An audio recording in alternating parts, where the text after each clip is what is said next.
Guys 7 नहीं बजा है और हमारे सब्जी वाले आ गए हैं। ये अन्नकूट की सब्जी दे रहे हैं।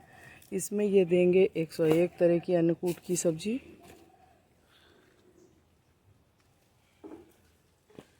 अभी 7 नहीं बजा है। आप सोचिए कितनी जल्दी ये उठे होंगे और कितनी जल्दी ये ला रहे हैं हमारे लिए।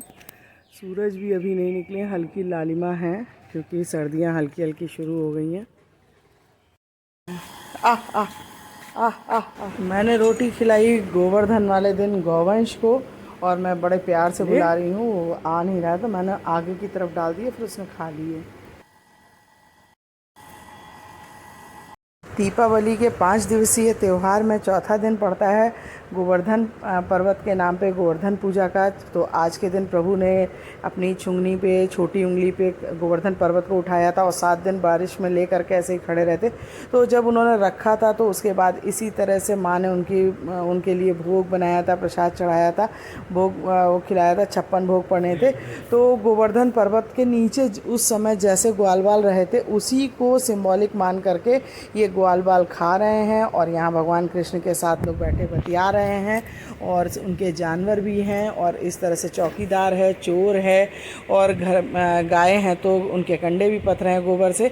तो इस तरह से इस कथा को मान्यता देते हुए इस तरह से इसमें सारी चीज़ें बनाई जाती हैं। दूध, दही, घी सब संपन्नता रखी जाती है और सब इसमें भोग चढ़ाया जाता है। इसमें दालें, अनाज सारी चीज़ें रखी जाती हैं क्योंकि उस समय बारिश के समय में जब भगवान ने गोवर्धन पर्वत उठाया था तो सारा राशन पानी, अपने ज़रूरत की चीज़ें लोग ले करके गोवर्धन पर्वत के नीचे ही बैठ गए थे और रह रहे थे उस समय 7 दिन 8 दिन। तो इसी चीज़ को इसमें दर्शाया गया है। तो हम लोग करते हैं दिवाली के बाद इसकी पूजा।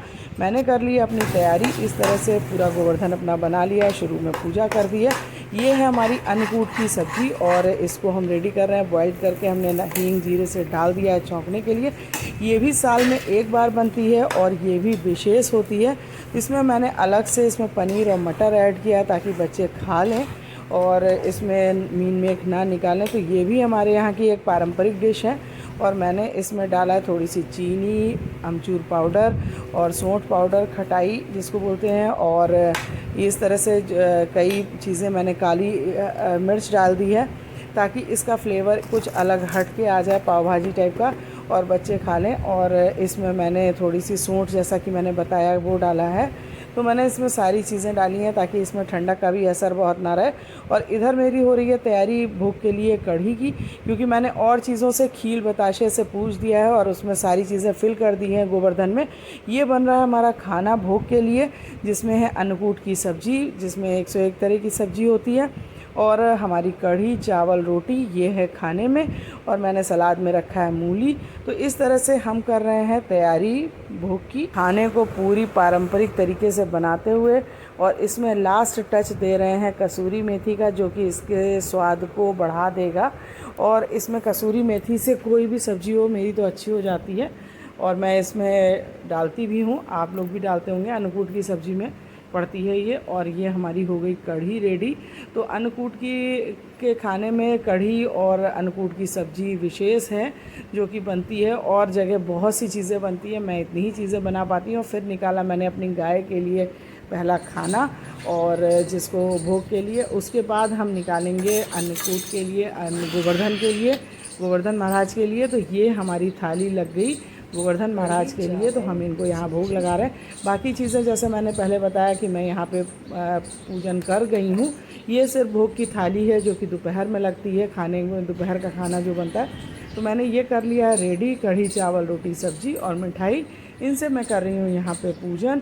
तो इस तरह से मैंने कर ली साल भर की गोवर्धन महाराज की पूजा।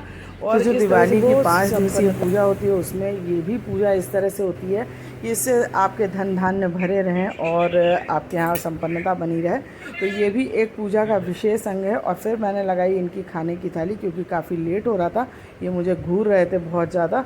तो मैंने भगवान की भोग लगाने के बाद इनको भी दे दिया है खाना। क्योंकि हम लोग थोड़ा सा लेट खाएंगे। अभी देर से नाश्ता किया था भोग लगाने के बाद। तो अब हम लोग आए हैं यहाँ पे पूजा का इतना सुंदर दृश्य देख करके, फ़ोटो खींच करके, और इनको खाना दे दिया। उसके बाद मैंने फिर से फ़ोटो खींची हैं और वीडियोस बनाए हैं, और मुझे बहुत अच्छा लगता है इस तरह से। ये हम लोगों की लगता है लास्ट पीढ़ी है जो गोबर से इस तरह से गोवर्धन पर्वत की पूजा का सिंबॉलिक तौर पे जो बनाते हैं। अन्यथा अब धीरे धीरे ये चीज़ें बंद हो रही हैं, ना तो जानवर उतने रह गए हैं, और जो जानवर हैं भी वो भी सड़कों पे इस तरह से खुले घूमते हैं, जिनको ना तो प्रॉपर खाना मिलता है, ना रहने की ढंग तरीके चीज़ें मिलती हैं।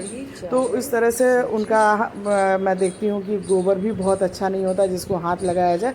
ये गोबर मैंने मंगाया था यहाँ गौशाला से, इसलिए थोड़ा ठीक था। तो इसलिए मुझे भी लगता है कि अब ये धीरे धीरे आने वाले समय में बहुत कम रह जाएगा और ख़त्म होने के ही कगार पे है। लेकिन जब तक हम लोग हैं, कर रहे हैं, और आने वाली पीढ़ी में हम चाहेंगे कि और लोग करते रहें। मेरे घर से तो मेरी बेटियां करेंगी, इसका मुझे विश्वास है, क्योंकि वो शुरू से हम लोगों को देख रही हैं तो करेंगी। क्योंकि हमने भी अपनी माँ को देखा, माँ से सीखा है। माँ की चीज़ें बेटियों में ज़रूर आती हैं।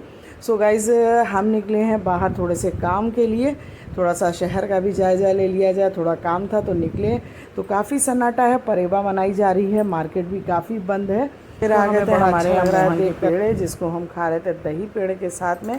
और आज था गोवर्धन महाराज जी का दिन, तो दही से कोई चीज़ खाएं तो मुझे बहुत अच्छी लगती है। फिर मेरा फेवरेट है दही पेड़ा, तो मैंने खाया दही पेड़ा। और मैंने की शाम को आरती भगवान गोवर्धन की, और अपने तुलसी, शमी और पीपल में शनिवार था तो आज मैंने दीपक जलाया।